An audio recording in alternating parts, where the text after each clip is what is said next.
Welcome to Kenton's videos. Enjoy the video. You begin by verifying the firmware and gathering what you need. You must be in an administrative account. Once done, update the UEFI to the latest build and confirm secure boot capability.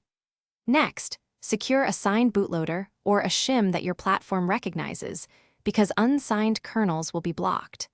Make sure you have FABootnger and mokutil on Linux or signed boot files for Windows. Gather current keys and backup configuration so you can restore if necessary.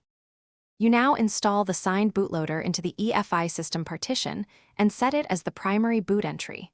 On Linux, import your key with mokutil import and then reboot immediately to enter the MOK manager and complete enrollment. Once enrolled, the shim will validate the kernel.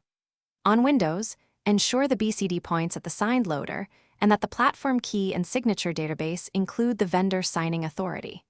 Finally, update boot order so the signed loader runs first. You finish by enabling Secure Boot in the UEFI settings and saving changes. Then reboot and confirm the system boots the signed loader. If the system fails to boot, don't panic.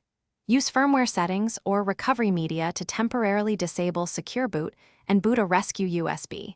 Then restore the original keys or re-enroll the correct key using mokutil or the firmware key manager. Make sure to keep backups of keys and a recovery plan so you can revert or re-enroll without.